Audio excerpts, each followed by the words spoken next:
Il est assez difficile d'y voir clair en matière de droit d'asile dès lors que l'on est membre de l'Union européenne. Y a-t-il une politique migratoire de l'Union européenne ou y en a-t-il plusieurs? Dans ce cas-là, qui vote, qui décide et puis qui gère les frontières extérieures de l'Union européenne? Eh bien, c'est ce que nous allons voir aujourd'hui. Voici l'Union européenne. Avec l'entrée de la Croatie le 1er juillet 2013, elle compte désormais 28 États membres, ce qui représente au total 48 000 km de côtes, 9 400 km de frontières terrestres et environ 460 aéroports dont vous voyez ici les principaux, soit autant de points d'entrée possibles dans le territoire européen. Mais y a-t-il un territoire européen? Désormais, la réponse est oui. Voici les contours extérieurs de ce qu'on appelle l'espace Schengen.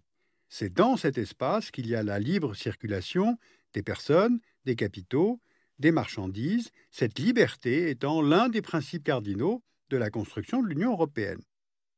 L'espace Schengen est entré en vigueur en 1995. Il intègre aujourd'hui les États membres de l'Union, sauf le Royaume-Uni et l'Irlande, mais il comprend aussi des États non membres de l'Union, tels que l'Islande, la Norvège, la Suisse et le Liechtenstein. À terme, Schengen est en principe appelé à être rejoint par les autres pays de l'Union européenne. Avec ce principe de libre circulation, les frontières entre États membres de Schengen ne sont quasiment plus contrôlées.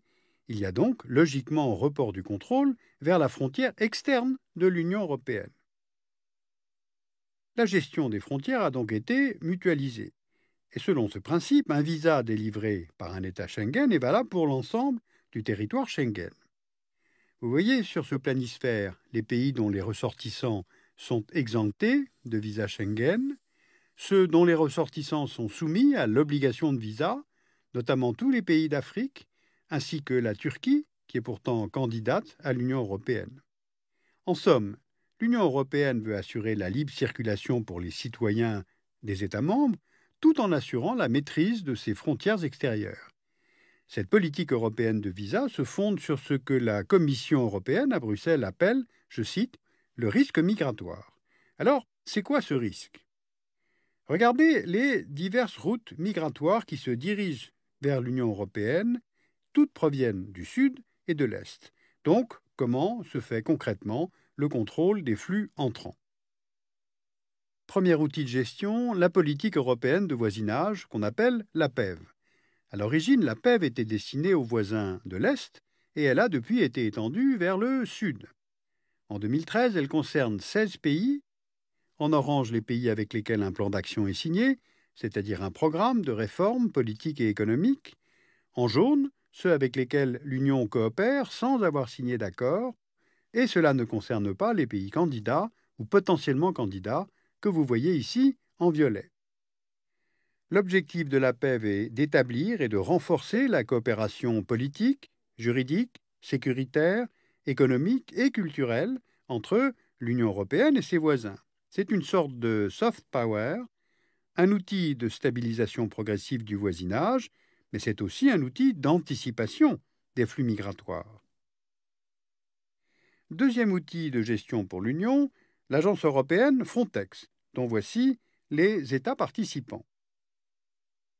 Cette agence est opérationnelle depuis 2005, elle est basée à Varsovie, elle est chargée du contrôle des frontières externes de l'Union et elle mobilise des gardes-frontières européens composés de différents corps de police nationaux.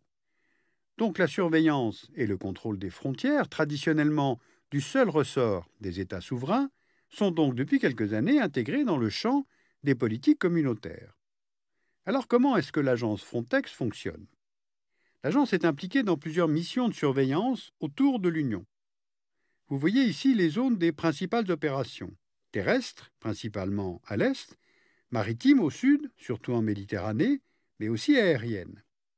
Et à la demande d'un État de l'Union européenne, l'agence peut coordonner des opérations d'interception de migrants. Par exemple, allons voir les opérations ERA. Elles ont lieu à la demande de l'Espagne, au large des îles Canaries.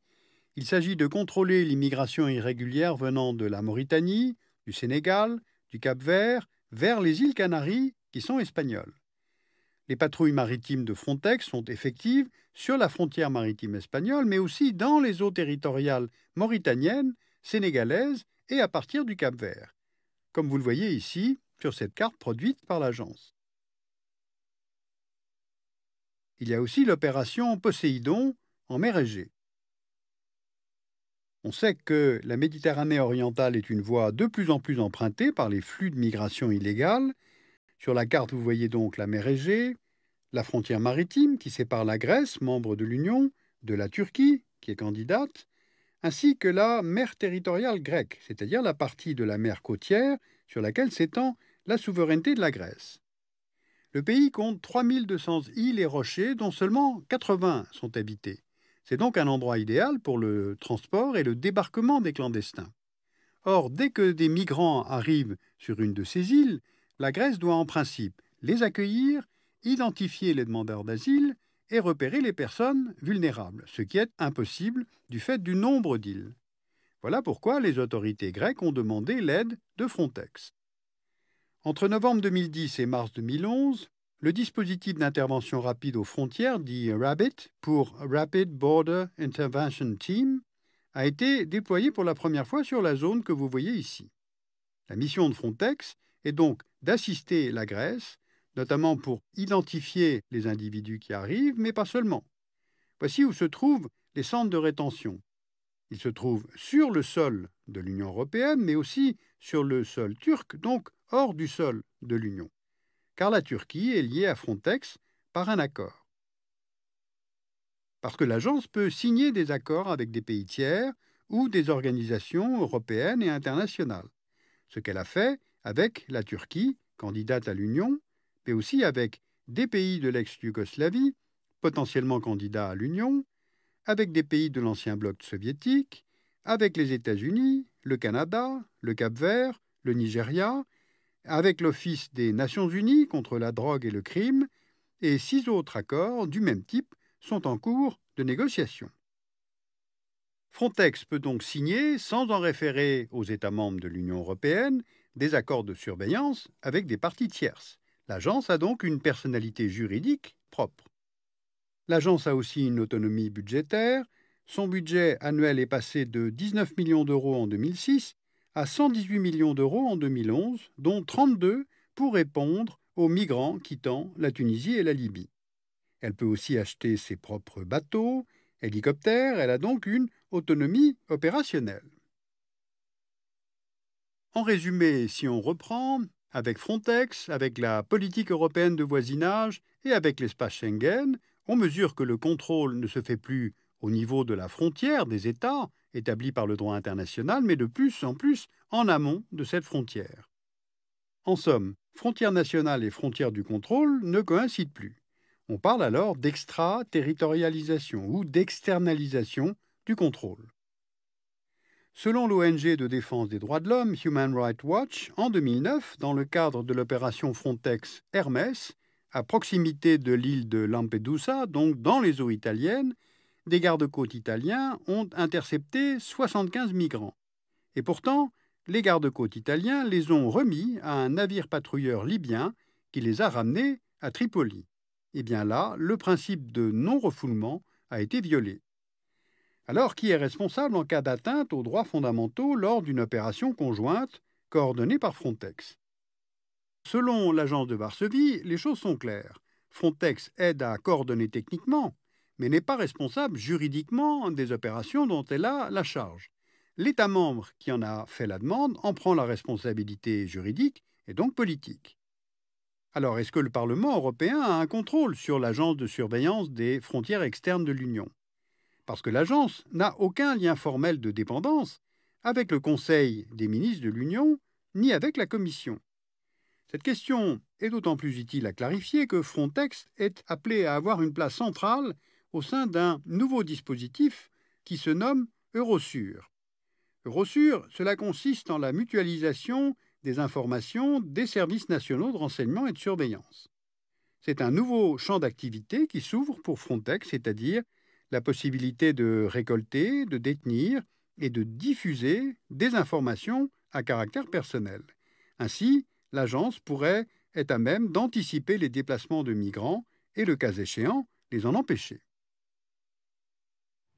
Alors on l'a compris, l'agence Frontex est plus qu'un simple opérateur technique à mi-chemin entre le renseignement, les fonctions de police, les fonctions militaires, mais en même temps, elle ne fait que mettre en œuvre les décisions prises par les États membres. Ce n'est pas elle qui décide et ce n'est pas la Commission qui décide. Alors l'exercice est très délicat parce que si elle est trop présente sur les frontières extérieures, la voilà l'agent de la forteresse Europe, et si elle n'est pas assez présente, c'est elle qui est responsable des noyades qui se déroulent sans cesse sur les côtes sud de l'Europe. Donc l'ambivalence, pour ne pas dire l'ambiguïté, est franchement totale entre ce que peut décider la Commission et ce que veulent véritablement les États dans leur politique migratoire. Alors on se demande au contraire s'il ne faudrait pas plus d'Europe, du moins dans ce domaine-là, pour répartir l'octroi de l'asile entre pays membres afin de soulager les pays les plus exposés, comme la Grèce, l'Italie, l'Espagne et demain la Croatie, pour couper l'herbe sous le pied des hommes politiques qui ne cessent de flatter les sentiments anti-immigrés de leur électorat. Alors il n'y a pas d'angélisme dans ce propos. Le clandestin pose un problème de sécurité, et plus encore le trafic et les trafiquants. Mais je ne vois pas très bien pourquoi le migrant, la notion de migrant, serait affectée d'une valeur négative, d'autant plus qu'on a besoin de la migration pour nos économies et plus encore pour la démographie européenne. Sur cette question, vous pouvez lire l'Atlas des migrants en Europe chez Armand Collin et puis Géopolitique des frontières européennes de Pierre Berluise aux éditions Argos.